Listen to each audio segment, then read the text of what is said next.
Hey ladies, happy Saturday. I'm your host Sherry, and welcome to the shit show. Tonight I thought I'd talk about a little bit about from when I was like 16 to my mid 20s. Good times, crazy times. Most of all, kind of what I've learned. So about 16, I came back my junior year from Virginia and met back up with my girl Cindy, and we were back in action. So we just hung out like teenagers do, ran around, ended up meeting a boy,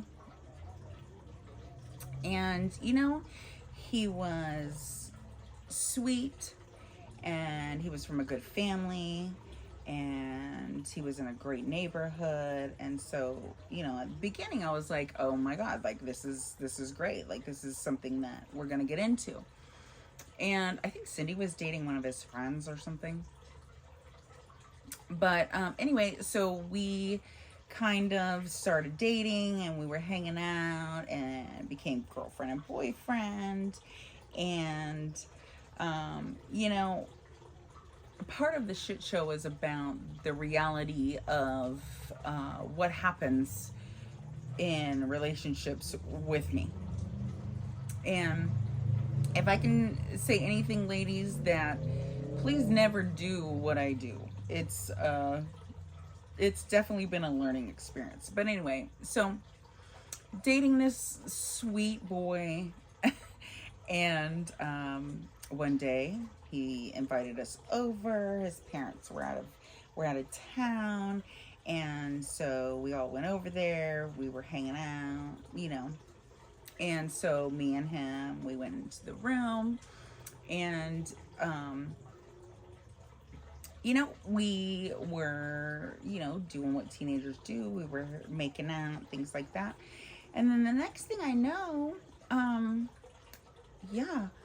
I felt something on my leg. And I was like, this is odd. And I looked down and I was like, this motherfucker just peed on me. Like, what is happening? So I get up. He's mortified. He lays down on the bed, head down. And I'm like, yeah, so I'm going to go. Just like that, obviously. I get up and I go and I get my girl Cindy, and I'm like, okay, it's time to go, And she's like, what's going on? Like, we've only been here for an hour or two, blah, blah, blah. And I was like, we need to go. So obviously we don't have a car, so we're walking. And I'm really quiet, and Cindy's like, dude, what is happening? Like, what's going on? What happened? And so I'm like, this dude just peed on me. And she's like, what? And I'm like, he straight peed on my hand. And she's like, that sounds weird. I'm like, yeah. And so she's like, you need to explain it to me a little more. So I'm explaining it to her that, we're making out, and things like that, and things are getting all nice and good. And then he pees, and she looks at me like I'm so dumb, and she's like, yeah girl, that wasn't pee. Can you believe it? It wasn't pee, ladies. Anyway, so that was the first story. Dated him for a while. Yeah, but you know what? He was sweet and kind, and shit show me was like, that's boring. So obviously I had to break up with him. All my girlfriends super mad about it, but it just wasn't for me, ladies. Again, don't do what I do. Anyway, so we move on, we go, we hang out, we have good times, right? We do our things. But before we broke up, he had called and said, hey, I know you guys have never done mushrooms before. Would you guys like to try them? Obviously, Cindy has dabbled in that. But I, being the sweet person that I am, I had never done them. So I was like, absolutely, let's try that. So we go to this park in Saratoga. And it's a bunch of people. And we do mushrooms for the first time. And by that night, it was this park over in Saratoga, great park. We are swinging and we're doing, we're going down the slide, and we are having the best time. All of a sudden, lights flashing everywhere. Cop cars are going through the park. We all scream and we take off running, right? So I grab Cindy, Cindy grabs me, and we're just like, oh my God, we're going to prison forever. Like, is this going to be crazy? So we run and we're taking off running, and we're running and running, and we're going through what we think is an open field. Well, obviously we've never been that far. So there was a barbed wire fence, and Cindy's face just runs right into it, falls back on the ground. I'm now, obviously, when you're on mushrooms, everything is hilarious. So I am dying laughing. But the next thing I know, I look up because the cops now have my boyfriend at the time. And dude is literally standing there with his arms like a tree, and he's screaming, I'm a tree. And he believes that. And I'm like, oh my God. So obviously he got arrested. So that led us. We got to run back through the park. We got out. We were safe. So anyway, that was just a side story. But so anyway, we hung out, we did that thing, but of course he was sweet, so that wasn't for me at the time. And we just hung out, we did our thing, we had a good time. My home life at the time wasn't that great. So we being my mom and myself and my stepdad, we decided that it would be best if I moved in with my girl Holly. So her parents, amazing people, they accepted me with open arms. I moved in there, I had my own room, it was great. I lived there pretty much on and off for a couple years. And but what Holly and I had decided to do was, we needed to spice up our life a little bit. So we just, we would sneak out, and we would, go do all of the things that you do when you sneak out.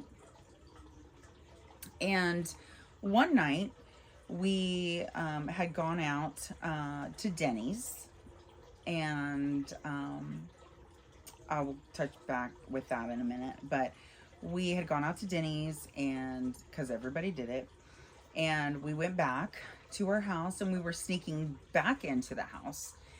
And when in the late 80s, I guess, besides the hair bear look and the outfits that we had, you had these, like, you always wore these scrunchy white socks with, leggings and a skirt over it.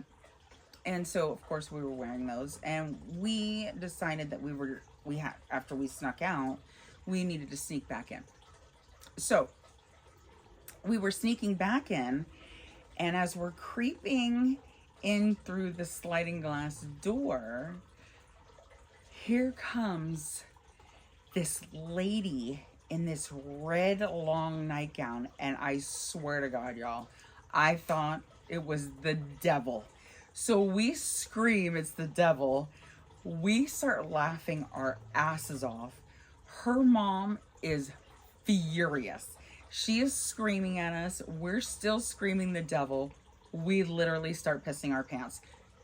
Pee is coming out, And with the bulky socks, what happens is that it just collects all of the urine.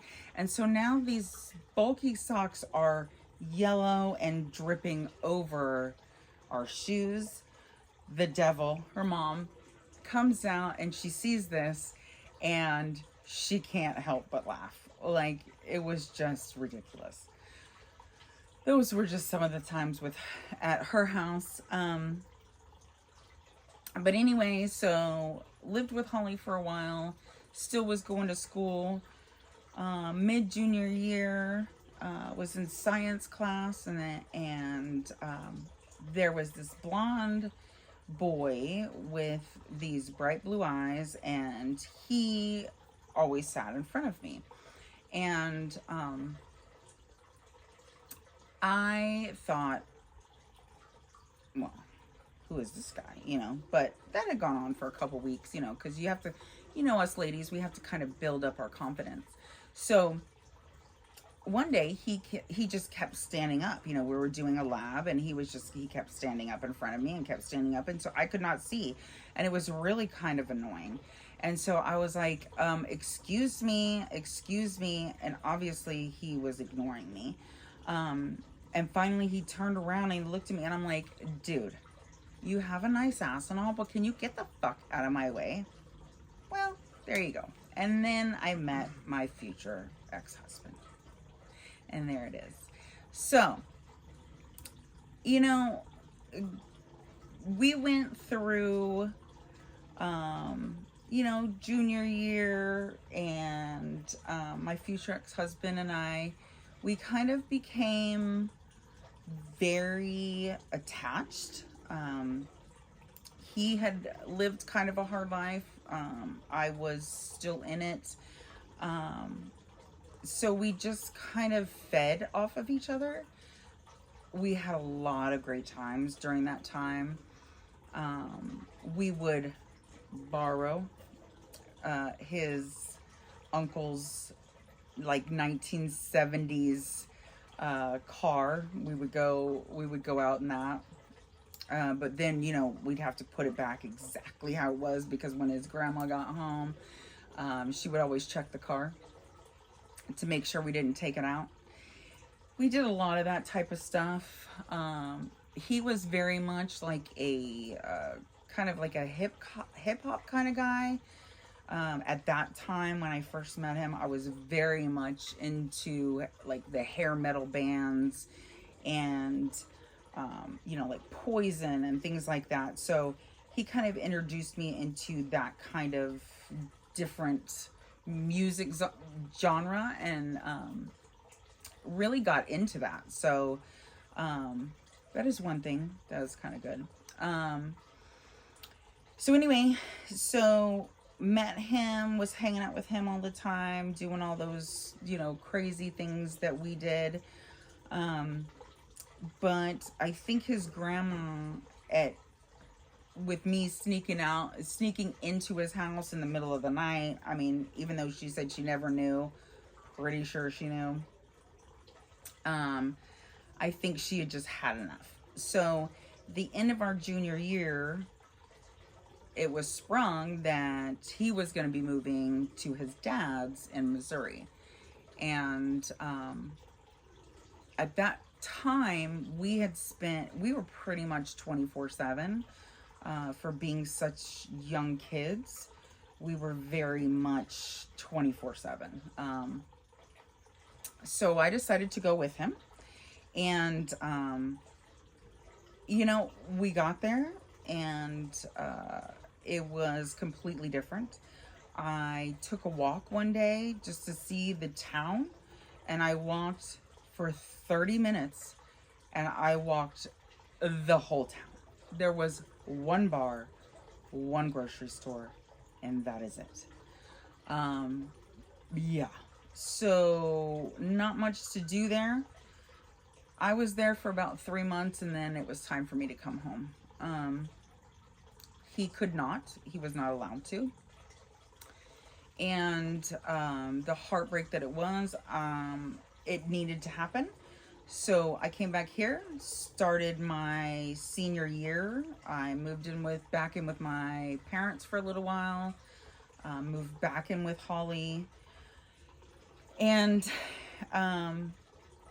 with all that, you know, me and Holly started going back to Denny's because that's what everybody did after you went out all night, you know, going to Mother's, the 18 and over club that you would, or 16, I think it was 16 and over club.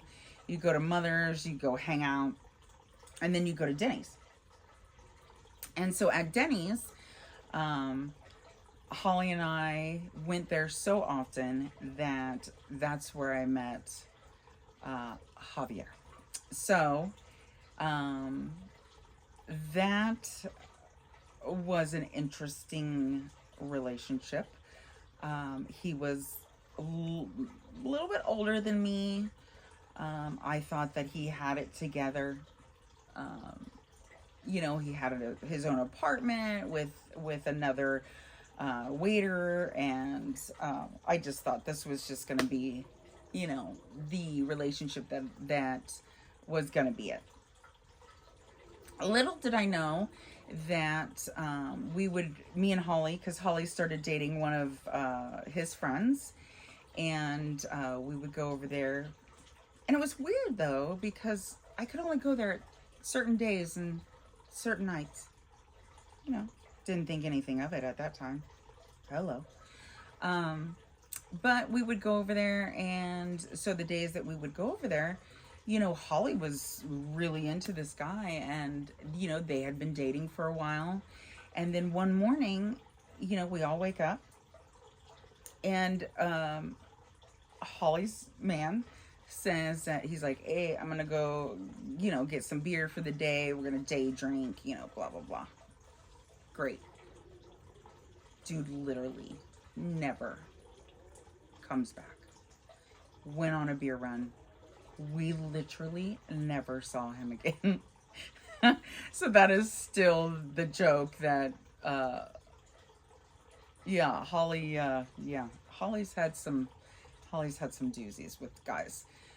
So, next thing I know that, you know, found out that, my waiter boyfriend had, another girlfriend, longtime girlfriend. So yeah, that was awesome. Broke with him, moved on. You know, all of us girls hung out. We always seemed to just have a good time though, and just do what we needed to do. And, you know, like cruising the El Camino, and, you know, getting on the backs of motorcycles there when we'd meet these guys at Chevron, and we would think that we were invincible, and we'd, you know, get on the back with strangers and go 100 down Lawrence and just think that this was totally safe, like, you know. So time moves on, graduated.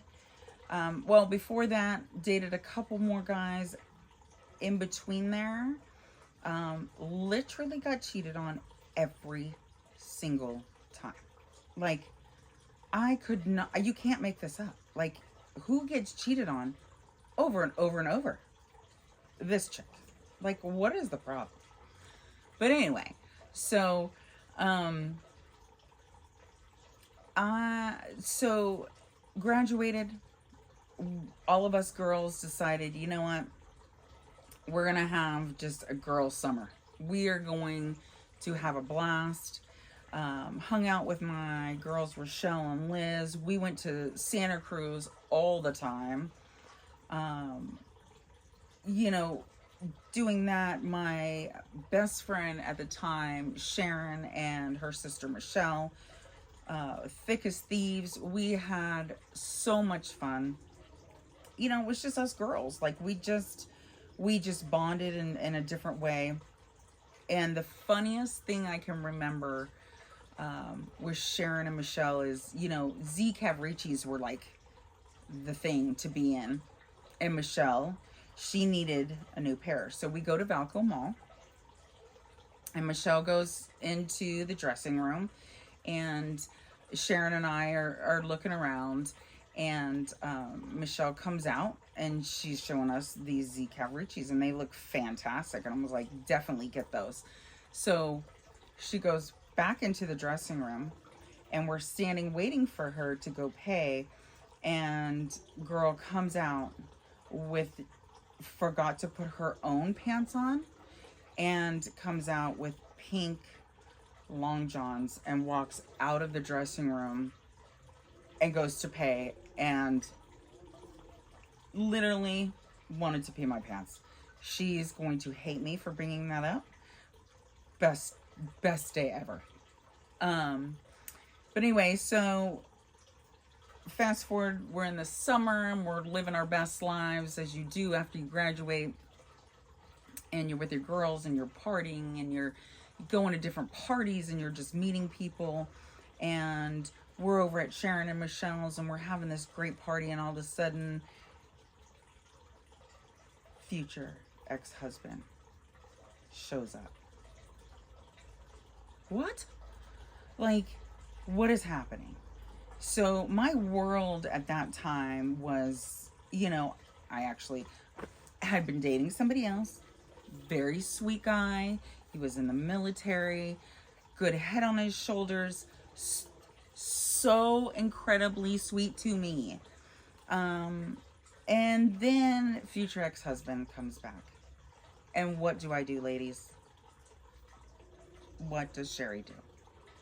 Breaks up with him and goes back to future ex-husband. Oh, the choices that I've made. The choices that I've made, ladies. So anyway, we are now back together. We move out together. We are living our lives. We're having a great time. And, then a phone call comes, and he's been told that he has a baby on the way. What the actual fuck? So my world literally stops, and I'm like, well, I guess, he's going back. And I've now broken up with nice boy. I gotta start from ground zero, which is fine, Future ex-husband decides to stay, and I'm like, yeah, he stays because I'm literally his everything. Like, I'm gonna from this point on, I'm gonna be the perfect girlfriend. I'm never going to bitch about him going out. I'm going to be supportive. I am going to be his everything. So, ladies, if you've ever been there, it's all right. There's no judgment, because you know what? I did it all. So through our early 20s, went through, and this time Holly was actually living with us, which was great, because, during this time, it was him, myself, and Holly, and every Thursday, Friday, and Saturday, like, everybody came to our house. It was a party house. You could do whatever you wanted all the time. People were in and out for years. That was just the place. It was just, couples would come and go, and it was just the place to be. And I remember that future ex-husband would always say, God, so-and-so's girlfriend is such a bitch. Like, she doesn't want him to go do anything, or she asks him where he's going all the time, or, so-and-so is keeping tabs. And all the while, my girl Holly's been saying, maybe you should check on, why, he goes out all the time. And I was like, oh my God, I am literally the coolest girlfriend ever. I don't need to check on my man. My man is my man. You know what I mean? So he would go out with his guys all the time to bars, and I would go out with my girlfriends, and there was this place called PJ Mulligan's that was like our spot. And we would all, us girls would go there, and they even had male review night, and we ended up meeting, you know, everybody there, and it was just the spot. It was the coolest place to go. And then the guys, after they went to the guys' night, and then, you know, 1 o'clock in the morning or whatever, they would come over to the bar. They'd meet us, pick us up, take us home, and everything was good. Until about my mid-20s, when I'm also at this bar, and one of my dearest friends decides to unleash the beast that this fantasy world that I've been living in, because, you know, I am, in my mind, the coolest girlfriend, and I don't ever ask questions, and I never bitch, and if you want to go do something, you do you, you know, like, whatever. And she unloads all of the girls that he has at the bar, future ex-husband, that he's dating at the bars. Or this was a good one, a girl that worked at a drive-through coffee shop. Interesting. That I also went there. And so yeah, it was a crazy time, a good time, but I think that period of time for me was definitely time for me to understand why didn't I like the nice guys? Like, why did I have to pick the edgy ones? Why did I think those ones were the ones for me? You know, why? And so all of these things were part of my makeup during that time. And I learned a lot about my choices. Did I fix them? No, because at that point we were still dating. So as we move forward to the next episode, I don't want to keep this one too long. The next episode is, you know, late 20s to early 30s when I marry future ex-husband, and more of the lessons and fun times that I also learned. And this is the one thing that I need to say. If I can tell any of you ladies out there that have gone through this, and then you keep this to yourself and you think you don't want to tell anybody that you were cheated on. Girlfriend, I have been cheated so many times. Like, it is literally sad. And I'm okay. I'm all right. Heartbreaks, they heal. And I know now so many things that I didn't know then. And I love, and you can love yourself fully before you can love somebody else. And I truly believe that. But anyway, so next episode will be about mid-20s to 30s. And I hope that some of these stories were good for you, and that we're getting to know each other. And make sure to like and subscribe, and see you next Saturday.